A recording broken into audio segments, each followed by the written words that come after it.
Get cool stuff for what you were going to do anyway. Drink beer. With Buy Beer, Get Gear from Labatt, you can just snap a photo of your receipt and upload it to the website to rack up points for exclusive merch. Get points for every purchase, whether you're grabbing a pint on draft, a case for a party, or a tall boy at the stadium. Any size, any product, anywhere you buy Labatt. Buy beer, get gear. Sign up now at rewards.labattusa.com. This is entertainment. People pay to watch this. Pass to a cutting Hiltz. He darts in. He scores! People actually subscribe. All across central New York. Time expired! Syracuse has done it! It's Drive Time with your host, Tim Leonard. Hey, guess what? I'm getting one. Hey! We welcome you into a Thursday Drive Time. Driving into a little Syracuse sports talk. Orange football on a bye week. We'll continue to talk Orange basketball a lot this week. How about you guys? I'm just ready for another game. It's good to be excited about the Orange basketball team. I know it's early. I know it's been two not so good opponents so far. Two teams that they were supposed to beat badly. They did not do that against the opponents they were supposed to beat badly last year. So already progress over last year. And now they take a step up in competition on Saturday. Tip off right around 3:30. The game is on Peacock, which is something that we never really want to say. That's just the state of streaming. That's the state of watching sports these days. I guess if it was on ESPN, some of you wouldn't even be able to watch it anyway, given the YouTube TV dispute. You can always listen to the game, though, on the Syracuse Sports Network from Learfield, TK99, QSAP, Varsity Network app. Those are all options on Saturday if you're running around. 3:30 is the scheduled tip-off time against Drexel, and we will really open up the notebook and the scouting report on Drexel today. We'll get into a Thursday scouting report. I did this throughout football season, and this feels like the first true opponent that has warranted a scouting report this season for the Orange basketball team. They are progressively getting a little bit tougher in opponents as they build towards that trip to Las Vegas, the holiday tournament, where they will play Houston, Kansas, and one other team. Then they will play Tennessee shortly after that. Could be 4 straight top 25 teams, really, after they do play Saturday in Philly against Drexel. First neutral site game officially this season. Remember, there was the UB exhibition game from Buffalo and the KeyBank Arena.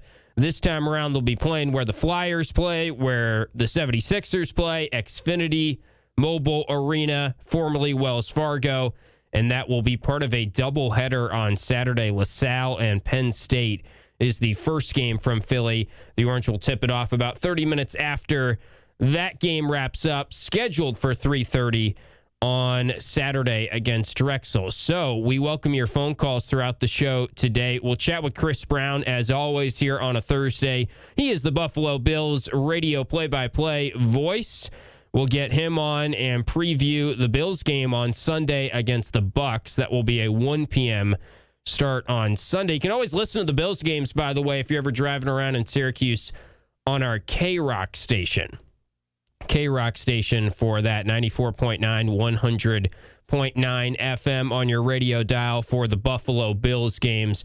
Bills need a bounce-back win. Been kind of a roller coaster ride of late for the Bills, so we'll chat about that with Chris Brown in about 13, 12 minutes or so. We'll bring him on, as always, at 5:15 on a Thursday. 315-437-7644.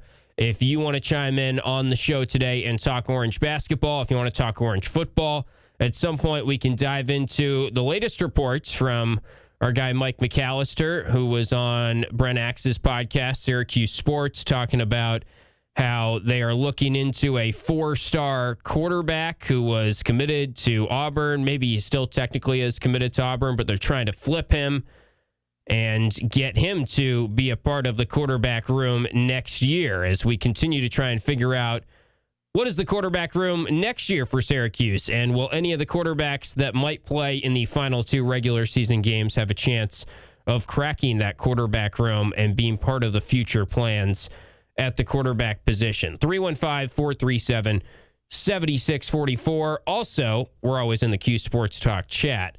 You can jump on in the chat and yell at me that way as well. We always welcome your comments in the Q Sports Talk chat. Just go to qsportstalk.com. You can watch the show, which is pretty amazing to watch a radio show. Imagine that. And you can watch us on YouTube. We're really hip on YouTube as well. Q Sports Talk is our YouTube page. You can subscribe there. We begin today, though, with our Burdick BMW of Cicero opening drive, where we give you a scouting report on the Drexel Dragons, who lost down the road in Hamilton at Colgate by a final score of 90-83 on Tuesday night. Drexel enters this matchup on Saturday afternoon at 1-2 on the season.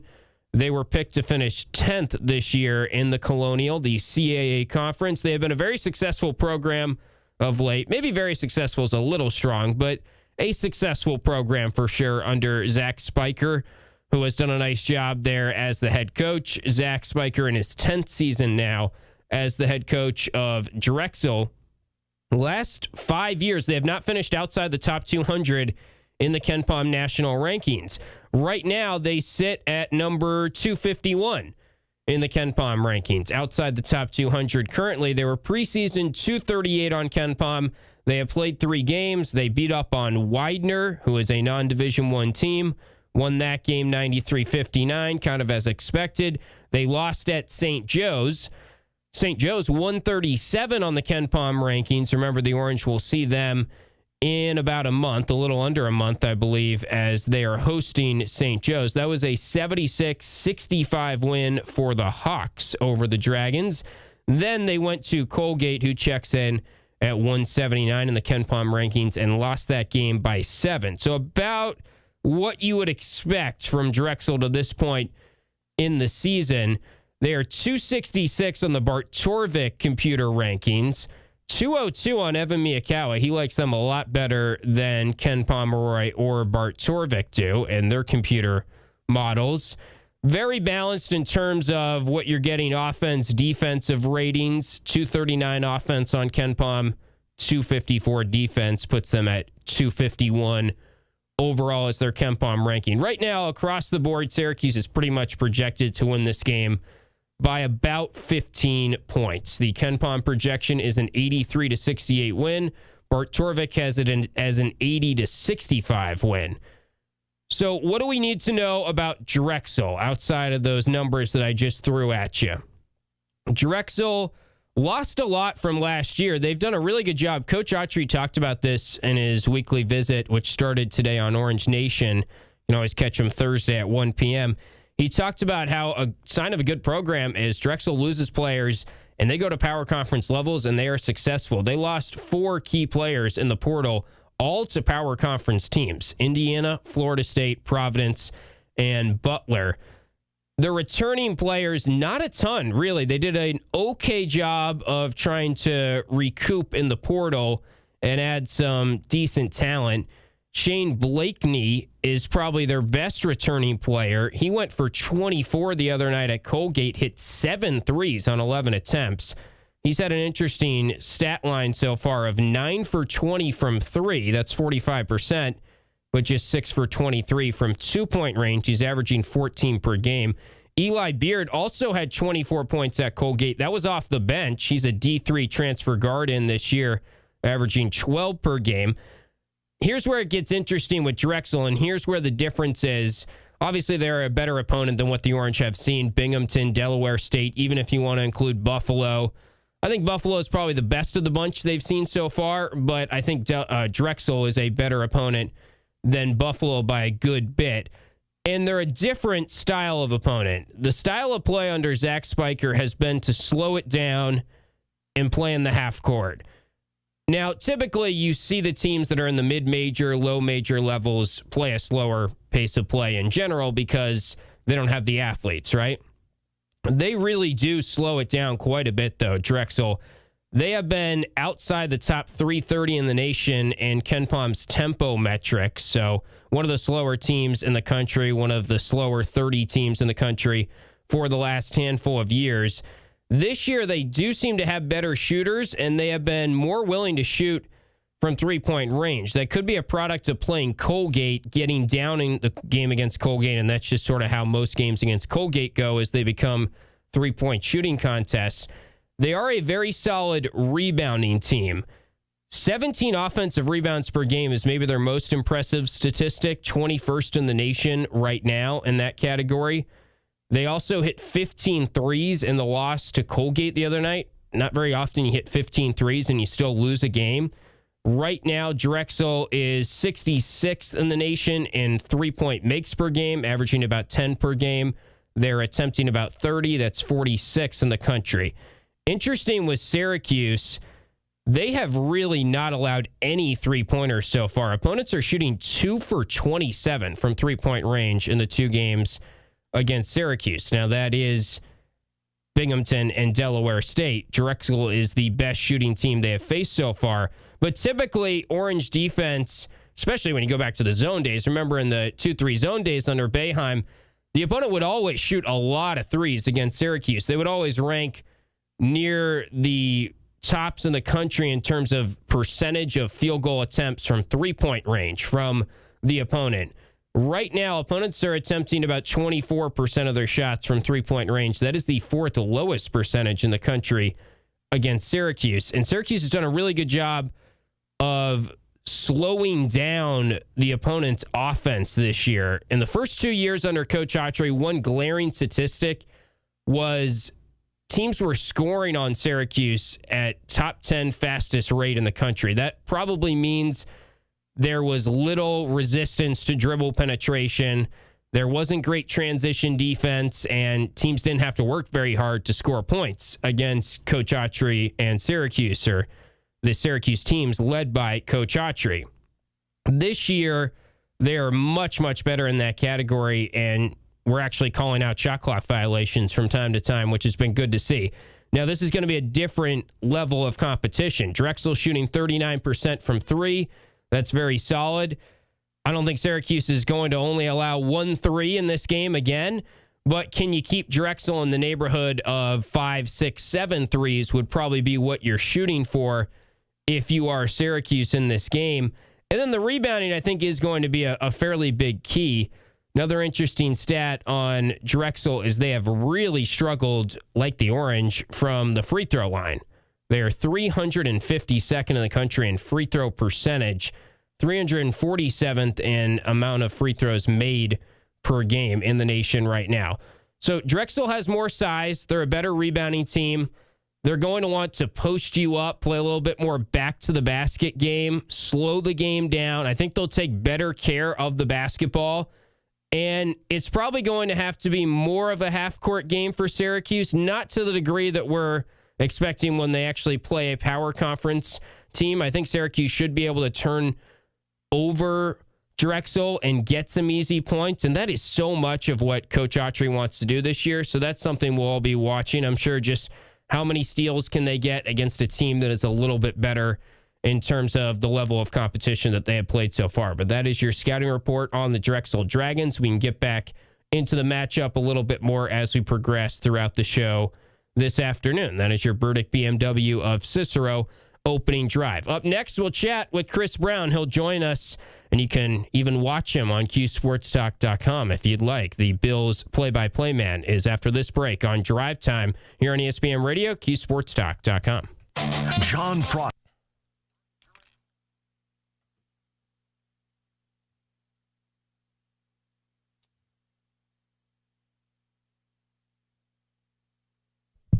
Afternoon, all you sons of Twitches. What is up, chat? Yes, be disruptive. I saw at practice recently, everyone on the team's got fancy shirts that's just got disruptive right across the chest. They want to be disruptive on defense. It's one of their buzzwords this year.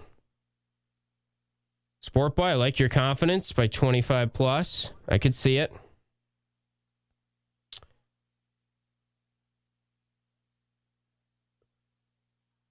Yeah, they've really picked it up in terms of forcing turnovers and steals. Let's hope they keep that up against the upcoming teams on the schedule as the competition gets a little tougher.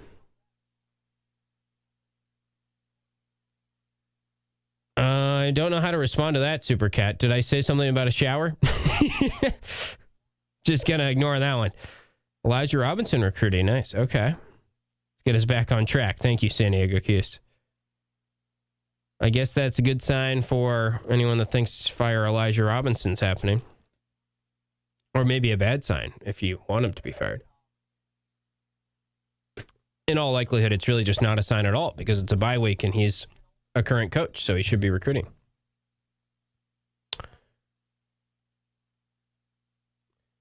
Oh, good question, Dom, on the Ivy transfer rules. I think he could still transfer. Trying to think. I mean, it's harder. He's not in the portal already, so we're kind of just connecting dots there. I would say let's see if he jumps in the portal, because if you're a kid at Harvard and you go to the Ivy League, yeah, I don't know. Or are you saying he's a grad transfer? I haven't looked at him too much. Or he would be a potential grad transfer. Yeah, I'm ready for more games to talk about too. Philly's Most Wanted. It's exciting to have a good team to follow. Or a team that we think is good, right?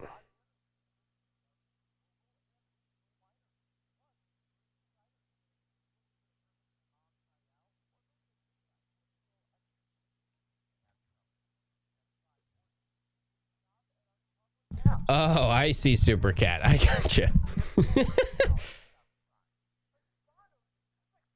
That is okay. I'll allow it. Yeah, he could be a fit for sure. I like the idea of this Auburn flip, maybe. Kid from Pennsylvania. Peyton Falzone. Thank you, Super Cat. I'm glad we clarified that. I looked down and it threw me off for a sec, but that is perfectly fine. Yeah, I agree, Philly's Most Wanted. Let's have faith. Let's have cautious optimism, shall we?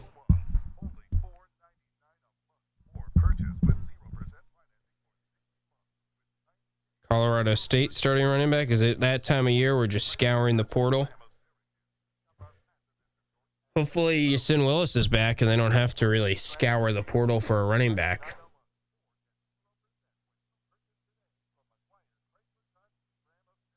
Plus, if you're entering the portal already, I don't know what that says about you. You're probably not very happy with your situation, and I wouldn't say quitting on the team, but you're bouncing early for a reason. Yeah, as I said yesterday, Philly's Most Wanted, you can't have a ton of takeaways from two crappy games or playing two crappy teams, but you can have takeaways if they struggle against crappy teams. Hurt like your body? Call Harding Mazzotti. 1-800-LAW-1010. ESPN Radio 97.7, 100.1, 1200 AM and 1440 AM. ESPN 97.7 and 100.1. Watch live on QSportsTalk.com.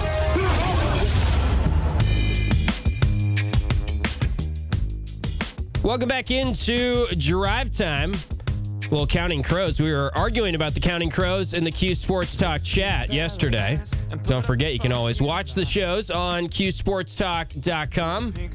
Tim Leonard back with you. We're here with you until 6 p.m. tonight. Crunch Weekly starting at 6 p.m. live from Tully's. Right now, we're going to talk a little Bills football, though, and bring on our Thursday guest, Chris Brown, who is the play-by-play man for the Buffalo Bills. And Chris, let's start with what happened down in Miami. It was a tough trip for Central New York fans down to Miami. Syracuse, we expected to lose in the day before. We weren't really expecting the Bills to look like that and lose. What was your takeaways on what went wrong for Buffalo in that game? Yeah, they just flat out laid an egg, not ready to play. And it was a little disturbing to hear the players in the locker room, not all of them, but some of them say, the Dolphins just played harder than we did. That's really unacceptable, especially at the pro level. And some of the veteran players expressed as much. They said, look, we get paid a lot of money to come out and perform every single week, and to not match the energy and juice of the opponent is just an unacceptable outcome. But that's what happened. They came out flat. did not score any points in the first half for the first time in 36 games, and really could not get on track offensively. Dolphins sold out to stop the run and James Cook. They did that. And Joe Brady, in hindsight, the following Monday said he wished he had started throwing the ball sooner in the game after the run game kind of hit the skids early, and he didn't feel like he pivoted to that quickly enough, which, it's strange. You have an MVP at quarterback, if the run game's not working, pivot, and he didn't feel that he did that quickly enough in the game, and they were chasing the game after that to a large extent. Yeah, it's interesting hearing Josh Allen's comments after the game. You love this from a leader, but he's almost putting all the blame on himself. I know Josh had a lot of time to throw in that game, but what's your diagnosis of where the offensive issues are right now, and specifically with the passing game? Is it really just as simple as guys aren't getting open enough at the wide receiver position for Josh Allen? No, I don't think that's completely true. I think there are underneath targets that are available, but sometimes when Josh feels like he has to put it all on himself, he presses and looks to make the big play. He wants to get it all in one play. And last year, I thought he did an excellent job of staying out of those situations and avoiding that. I felt he had matured in that area. But when things are going as bad as they were last Sunday, I think he still falls into that trap sometimes. And I felt that he did do that. And look, he made 3 or 4 hero plays, down the field after buying about 8 to 10 seconds on his own just by scrambling around. Your offense can't live that way. So I'm very curious to see how they remedy that going forward this week, because I think they're going to have to shuffle the deck on offense a little bit now that injury has hit the offense, with Kincaid unlikely to play. Shakir's banged up. He's practicing, but he's doing it in a red non-contact jersey with a rib injury. And those are the two guys this passing game runs through. So I'm curious to see what levers they pull in the passing game. Joshua Palmer should be back this week. He's practicing fully. So barring a setback, he'll be back in the lineup, and he's probably their top deep threat to stretch the field. And, Gabe Davis has been on the practice squad. It looks like he's finally healthy. I wonder if he's a late in the week elevation and gets in the lineup on Sunday. Yeah, that would be interesting to see. I think that's what a lot of fans are curious about right now. Will they shift up the rotation at the wide receiver position a little bit? And you're talking about it some there, and you're hinting at some of the things they can do. How much do you think just getting Josh Palmer back healthy is going to make a difference? Yeah, I think he and Josh Allen were just beginning to click. He had already made a significant impact in that Week 6 game in Atlanta, stretched the field on that deep shot early in the game, early play action play for 40 yards. And then the play he actually got hurt on was another deep crossing route. And he was the only guy really causing problems for that Atlanta defense in the passing game. And then, of course, he has the knee and the ankle injury on that play when he's tackled and his body bends awkwardly and he misses the next 3 games. So it's a shame, but, they're going to try to recapture that here and very soon, because without Kincaid, who's, your leading player in receiving yardage, and potentially Shakir, who leads the team in receptions, you're going to have to come up with some other answers fast. And I'm kind of hoping they also explore throwing to the running backs again. This was something that they did last season. I mean, those 3 running backs that are on their roster combined for 70 receptions and 8 touchdowns last year. And I haven't seen a wheel route in about 5 games from a running back. They started to utilize them, in the flats and with the flare throws the last couple of weeks to some degree. You may have to ramp that up some more too, especially if you're without Kincaid and Shakir. I was also thinking, as you were talking there, would they just go fully into the run game this week? I know that goes contrary to kind of what Joe Brady said about I should have pivoted to the pass game more. We know that they've used 2 tight end sets, 3 tight end sets at times. I guess Kincaid being out hampers your run blocking a little bit when he's out there at the tight end position. But what's your read on, is that declining, the amount of 12 personnel, 13 personnel from kind of what was working at the start of the season? Are teams adjusting to that a little bit? I think they still want to lean into that. I think they still believe they can be successful doing that. It is part of their identity, and they can use fullback Reggie Gilliam as a third tight end or just go straight 22 personnel and still run power football. I don't think they'll get completely away from that. I think what they're after is a better mix run to pass. Like right now on first down, they run the ball 58.5% of the time on first down. That's too much. To me, that's too big a tell. I think they want to get back closer to 50-50, maybe run a little more play action off first down. I also think what could benefit Josh is maybe some naked bootleg action. We know the Rams and the Lions use that with great success with Matthew Stafford and Jared Goff. I just think if you're having trouble with players getting open down the field, just by using him on bootleg action, you're buying Josh time. You know he's comfortable outside the pocket. And if nobody is open, instead of taking a sack in the pocket, he can just get some yards with his legs, out there on the edges. Chris Brown is with us, Buffalo Bills play-by-play man. You can listen to the Bills games, as always, on our K-Rock station.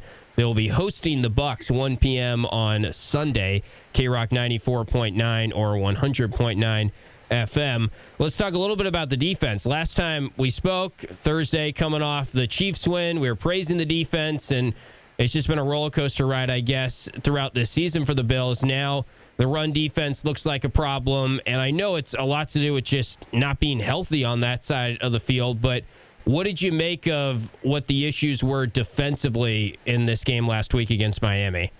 Yeah, I think the biggest problem was they were on the field way too long early in that game because the offense couldn't sustain drives. By the time you got to halftime, the defense had been on the field almost 20 of the 30 minutes. And, in a hot weather game where you're lacking manpower, that's a very few guys playing a lot of snaps. Plus, Landon Jackson is out after the second series with a knee injury that lands him on injured reserve.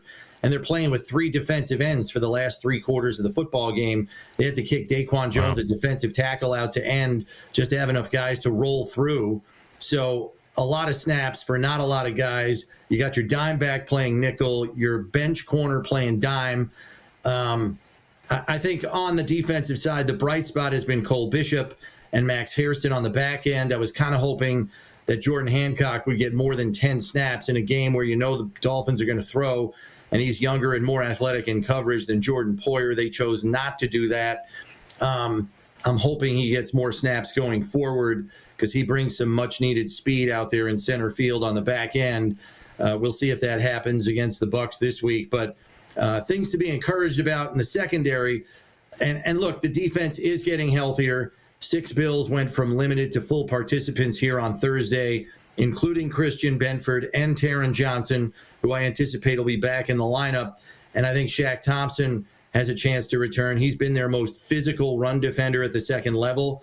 So if you can get him back for base defense looks, or maybe even when you go nickel and run him at middle linebacker instead of Bernard, that might help you in the run front, especially if Tampa has Bucky Irving back in the lineup this week. Good to hear they're getting healthier. I guess the big injury is still Ed Oliver with the defense. Is there anything we know recently about that in terms of his timeline? I mean, last I heard, I think it was, optimistically, maybe you would see him if they made a deep run in the playoffs. Is that kind of still what you're thinking? Yeah, postseason's kind of the timetable for him. I think the good news is you've got rookie defensive tackle TJ Sanders practicing fully in practice this week for the first time. He has served his minimum of 4 games on injured reserve. He's now practicing fully, coming off a knee scope. So I think if all goes well through tomorrow, he's probably going to take one of the active roster spots that are now open.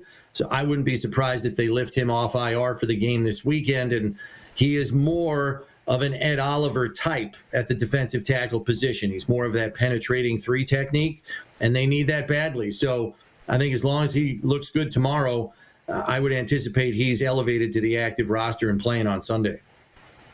All right, that's interesting. Chris Brown with us for a couple more minutes, Bills radio play-by-play man. So Tampa Bay at home here after Tampa Bay lost to the Patriots, which allowed the Patriots to add to their lead in the AFC East. Of course, they've had a nice season. What stands out the most about the Bucs and what they're doing with Baker Mayfield this year? Yeah, I mean, I think having missed Bucky Irving and Chris Godwin being in and out of the lineup and Mike Evans on IR, they've largely relied upon Baker to make the plays, and he's had to make some of those with his legs, just scrambling around, trying to live for another down. They've had to lean heavily on their younger receivers. That's Cameron Johnson, Tez Johnson, the 7th-round rookie, and obviously Emeka Ibuka, who's been fantastic. They've leaned on younger players, I think, a little more than they would prefer. And outside of Ibuka, it's been a little bit of hit and miss. But I think there's enough talent there for them to move the football and score points. I thought their defense played great against the Patriots. Really, their defense only got hurt on 3 or 4 big plays. Obviously, the 2 long touchdown runs by Travion Henderson and the 1 long touchdown pass to Kyle Williams. 3 plays essentially beat them because they all went for touchdowns. Other than that, they really kept that New England offense buttoned up. So you wonder what they're capable of in a road environment. I know the Bills kind of want to utilize their run game to soften them up and then see if they can get some big shots themselves, similar to what the Patriots did. Yeah, the Patriots also hit a shot play to Matt Collins, too. That was one of their big plays, their old friend Matt Collins. Mm-hmm. What would you say are the keys in this one, Chris, to get back on track? And I guess how confident are you that they can bounce back after the game against Miami?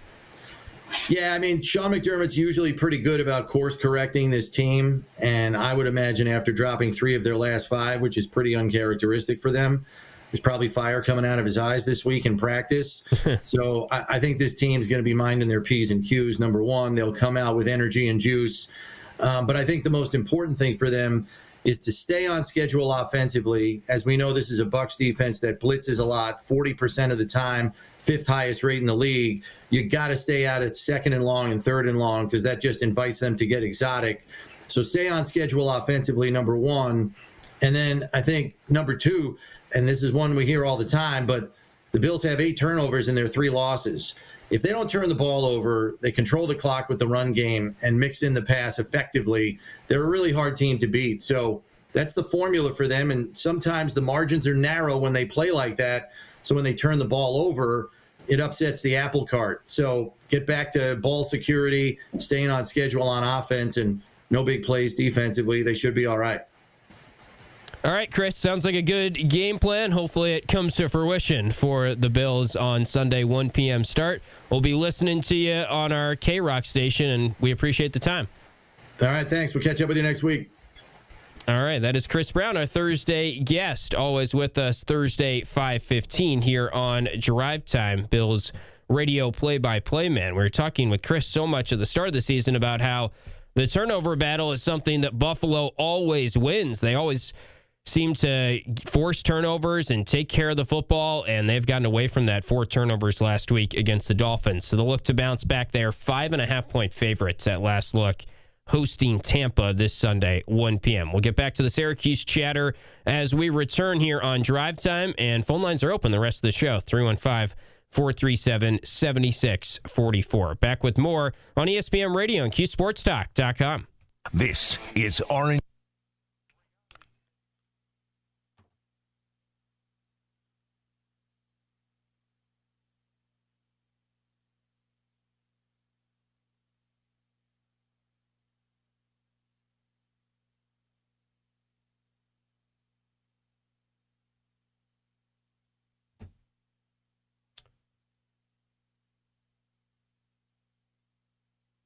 Pickup percent, it's 50% complete.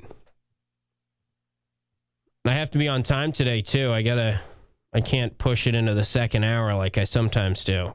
Gotta get to the crunch.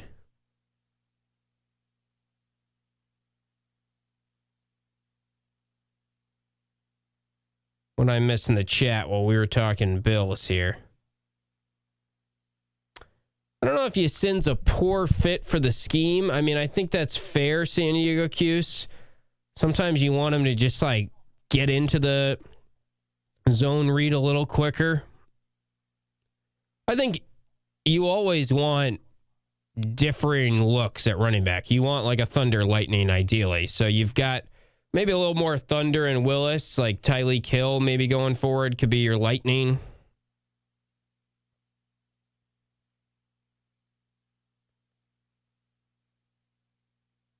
Oh, Falzone cooled on us when we were after someone else, Nick.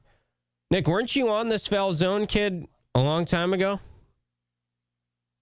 Maybe you've already answered that. I'm catching up in the chat.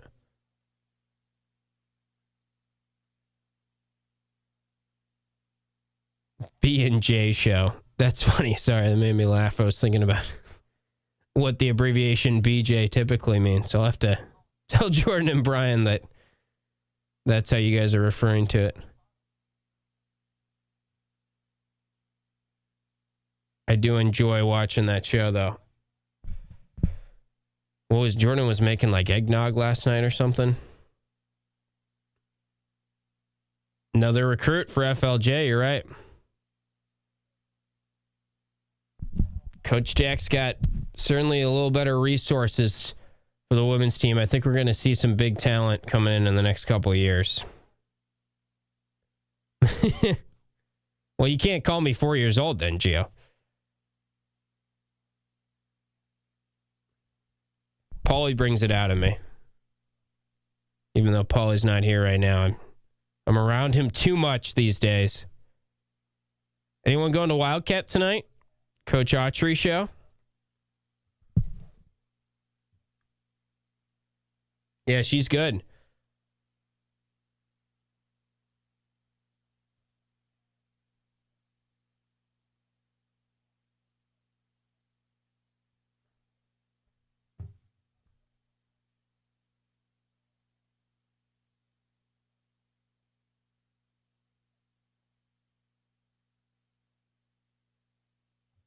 Gee, are we brothers? Can we say that? Maybe you haven't been up to date on the... That's not even that recent, but with Steve and Paulie, the debate of are they family or are they just friends?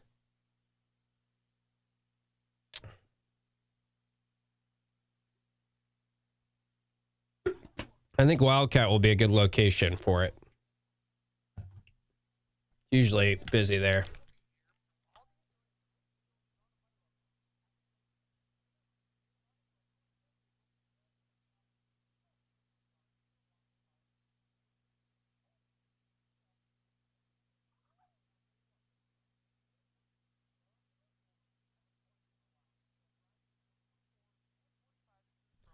They are acquaintances. I think more in Paulie's brain.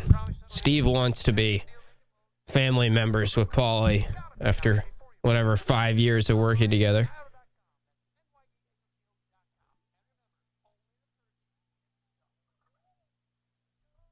I don't even know if I guess Big Bro qualifies.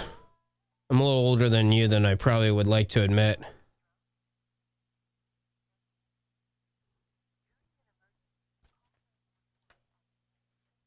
Let's see. Should I read Lights on the Lake or Wine and Chocolate Festival today? Paulie kind of bungled the Lights on the Lake earlier, so maybe I need to correct it. Kidding. And 100.1.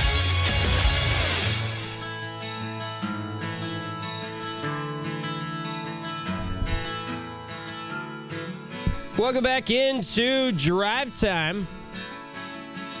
Got all kinds of shows on the radio airwaves for you tonight, by the way. We're going to take you right into Crunch Weekly live from Tully's. That's 6 to 7 p.m. Syracuse Crunch playing some great hockey once again.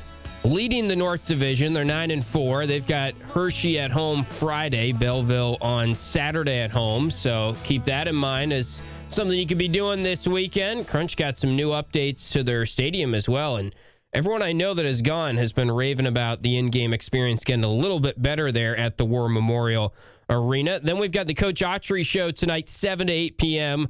on TK99 on the Syracuse Sports Network from Learfield. Cuse app, cuse.com/watch, and you can watch the show. Imagine that.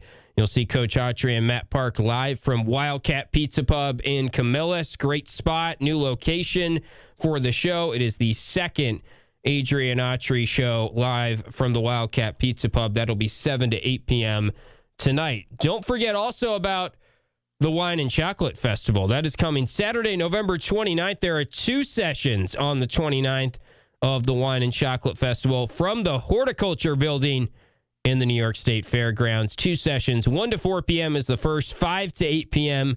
is the second. You can sip your way through samples from New York State wineries and distilleries, plus holiday shopping from local vendors or shop on Shop Local Saturday, I should say. Limited tickets available at wineandchocolatefestivals.com. That is exciting stuff there, Wine and Chocolate Festival. So don't forget about that on November 29th. What else can we talk about here on Drive Time today? We spent the first part of our show breaking down the matchup against Drexel. I came across some interesting stats in regards to Syracuse. We really gave you a stat breakdown of Drexel so far. How about the Orange and where they have improved specifically in the advanced metrics and in just the general stats to this point in the season? I think the biggest stat to follow this year for Syracuse basketball is going to be, can they turn over the opposition? Their turnover rate defensively. Can they rank high in that category? Because everything that Coach Autry wants to do and the style in which Coach Autry wants to play is really predicated on that very question of, can Syracuse force steals, force turnovers, and can they get out and run? Probably the greatest strength of this Syracuse basketball roster is their overall athleticism. And when you have athletes and when you have an uber athletic team like Syracuse has this year, you need to play up tempo to be the best version of said team. You need to get out and run. I think it's been maybe under the radar. We went into this season and we thought Syracuse, just based on the first couple of years of the Coach Autry tenure, was going to be a better offensive team than they would be a defensive team. That was the logical assumption going into this year. Ken Pomeroy's rankings, Bart Torvik's rankings, any ranking out there that ranks Syracuse offensive efficiency, defensive efficiency, everyone had the offense being better than the defense. And I've talked a lot about how much they improved the defense would lead to their chances of making it to the NCAA tournament. They were 152 in defense last year. They didn't have athletes. They didn't have the ability to get steals. They didn't get turnovers, and they did not get out and run and get easy buckets. And they could not play the style in which Coach Autry wants them to play. Well, this year, they're already making a climb from 100 roughly in the preseason defensive efficiency rankings to around 60. Now, that's inflated because they played 2 of the worst teams in college basketball so far, and they've done a very good job at correcting the areas where they struggled last year, getting steals, getting turnovers. You look at turnover rate and that big stat that I'm talking about. 2 years ago, first year under Coach Autry, so 3 years ago in a way, if you want to look at it that way, his first year, they were 34th in the country in turnover rate, maybe better than you might remember. They were pretty good at getting steals. In his first year, they were 12th in the country in just steal rate, 34th in the country in turnover rate. Last year, they were legitimately, arguably the worst team in the power conference level at getting steals and getting turnovers, which just can't happen when you are trying to play an up-tempo style and you're trying to be a team that goes 8-9 deep and is running up and down the court, and that's what you want your style of play to be. You have to get turnovers, and they didn't do a good job of that last year, and that's putting it mildly. They were 341st in the country in turnover rate last year. So 34th in the first year, 341 last year. Here they sit after 2 games, small sample size, bad opponents. Still, they are 12th in the country in turnover rate after 2 games. Market improvement there. Steal rate, they went from 12th in year 1 under Coach Autry, 347 last year. Truly one of the worst ratings. I mean, there's 365 Division I teams. And then 19th this year in steal percentage defensively through 2 games. We talked about in the opening segment the amount of time that the opponent is taking to score or attempt a shot, or the amount of time that the opponent is taking on offense against Syracuse has drastically changed. The Orange were the 7th fastest team in terms of allowing offensive possessions in the nation in year one. They were the 6th fastest team last year. So basically, teams were wasting no time. The average possession length from the opponent's offense against Syracuse was 6th fastest and 7th fastest in the first 2 years under Coach Autry. Right now, that has dropped to 341 in the country, one of the slowest rates. That means they're not getting as easy of offense. They're not getting as much dribble penetration. The ball pressure is frustrating opponents. It's backing them out of their sets a little bit more. Syracuse is just a better defensive team, and that is one of the stats that is showing that. The Orange also aren't turning it over, so then they're not getting exposed in transition defense like they did at times last year. The question is, can this stat keep up as they play better competition? And you see a pretty good step up in competition in Drexel, and then a further step up based on the metrics when they play Monmouth next Tuesday night for a spooky 9 p.m. late night start for that one. But the biggest thing with Cuse basketball this year, and the more I think about it, is really the turnover rate stat is going to dictate how good they are. And if you ask me right now, what is the one stat that Syracuse basketball needs to be good in, the biggest key for them to make the NCAA tournament, it is, can they get more turnovers? Can they rank in the top 20, top 30 in the country in forcing turnovers after being one of the worst teams in the country last year in getting steals and forcing turnovers? And I think they have to be a team that is better defensively than they are offensively in the metrics for them to be clicking and truly playing the style of basketball that Coach Autry wants them to play. They can't get out and run unless they force turnovers. And I'm not sure they're a good enough shooting team offensively to rely on half-court offense. I think they need to get easy buckets in transition, and they need to lean into the greatest overall strength with the team, which is how athletic they are this year. The rim runners they have in Sadiq White and William Kyle. The athletes they have, they need to get them out in space. It's pretty simple, and the only way to do that really is to continue to force turnovers, continue to ratchet up the ball pressure. And the question mark right now is, when they go against better competition, will these stats continue to look pretty good in terms of forcing turnovers? Final break on the show. We'll hand out some shout-outs, and you can call in. We can work you in out of this timeout if you'd like at 315-437-7644. You're listening to Drive Time, ESPN Radio, QSportsTalk.com. Evan Canty.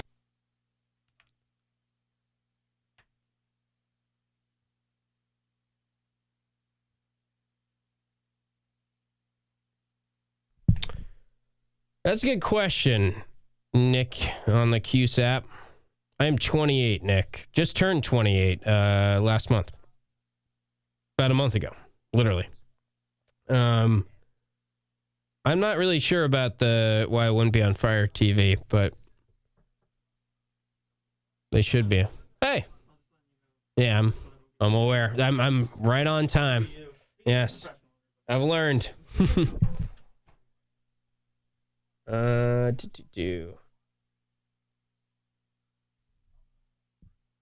man, I got to check that out, Jen. Was she really emotional over the new recruit? Yeah, Gavendo, they really just work on defense at every practice. That's kind of going back to what I was just saying. I think they spend time on offense, of course, but in an ideal world, they just get easy buckets on offense through their defense. I mean, they work on defense probably as much as any team in the country. I'd have to think at practice.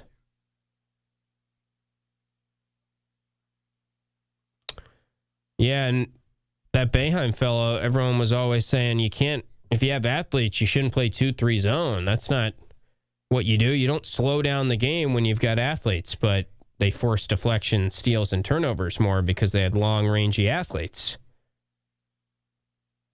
Yeah, I got to check that out, Jen. Boeheim was at practice. Nice.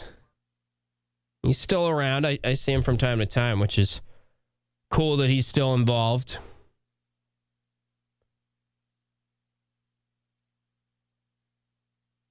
Yeah, they practice zone, I think, pretty much every practice, too. Maybe they'll Throw that in there. We haven't seen that yet this year at all, right? Even in the exhibitions. Usually they experiment by now. Drexel was playing a 3-2 zone the other day against Colgate for a little bit. Kind of led to their comeback.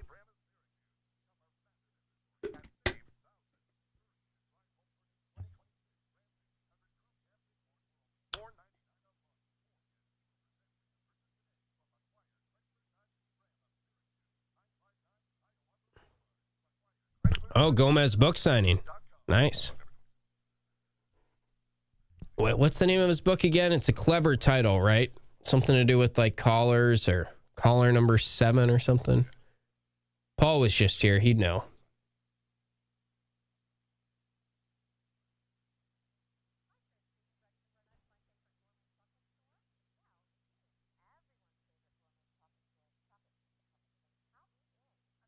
Your caller number 7. All right. I was pretty much on it. It's a good title.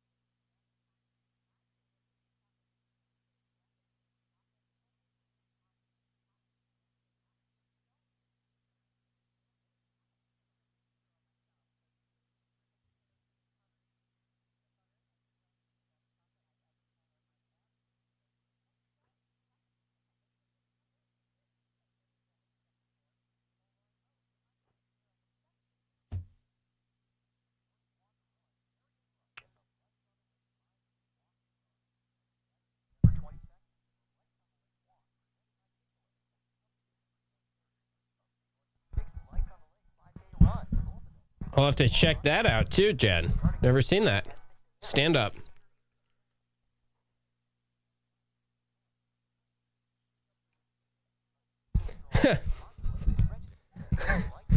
Now I'm laughing at Supercat in the shower hearing us talk about B and J together. Now my mind's truly in the gutter. Ben and Jerry's is much more of what you should think of. Watch your favorite ESPN Syracuse sports talk shows on QSportsTalk.com. Well, they blew up the chicken man in Philly last night. Final segment tonight on Drive Time. We'll have Crunch Weekly starting in just about 7 or 8 minutes, live from Tully's on the Boulevard. See what them racket boys Syracuse Crunch having a very strong start to the season. They'll be back at home inside the War Memorial Arena on Friday and Saturday. Lucas Vivalli will be hosting Crunch Weekly. He'll tell you more about that, I'm sure. That's coming up from 6 to 7 p.m. Coach Autry show tonight at the Wildcat Pizza Pub, new location in Camillus. That is a 7 to 8 p.m. show. So you can go right from me to Crunch Weekly to the Coach Autry show.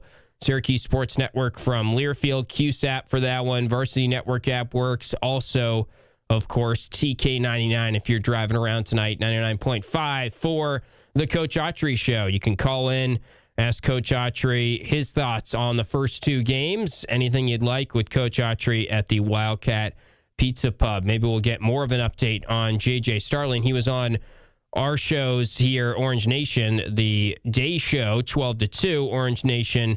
He will be on at 1 p.m. Coach Autry every Thursday going forward with Steve and Pauly. So tomorrow on the Orange Nation show, we'll have actually Mario sitting in for Pauly as he makes his way to Philly, starts the drive down to Philly. First time the Orange have played in Philly in a little bit. They'll be taking on Drexel on Saturday. Tomorrow on the show, I'll make my predictions for that Drexel game, walk you through some of the big keys. We might even have a current Syracuse basketball player on the show tomorrow, so don't want to fully tease it. You'll have to tune in to find out if we do get a Syracuse basketball player on the show tomorrow ahead of that game against Drexel from Philly. That'll be a 3:30 start, and you can watch that game on Peacock, and Peacock only for watching. So maybe you want to listen on TK99 if you don't subscribe or pay for that subscription. Matt Park and Coach Jim Saddleman will be on the radio call, TK99. That pregame will begin at 2 p.m. I'll have you covered pregame-wise here on ESPN Radio Syracuse at 2:30 on Saturday. We did not get to Peyton Falzone, who is the 2026 quarterback recruit that Mike McAllister brought up.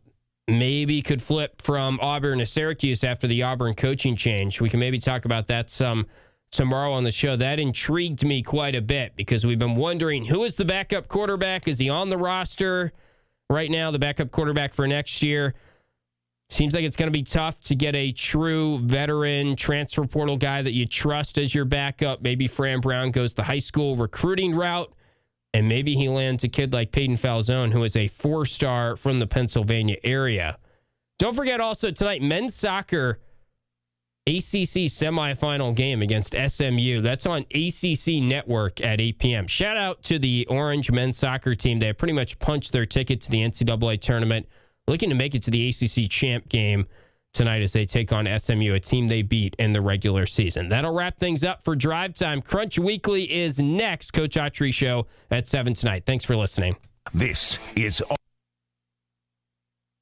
Offense translates to Houston. That might be a rock fight. That's the difference.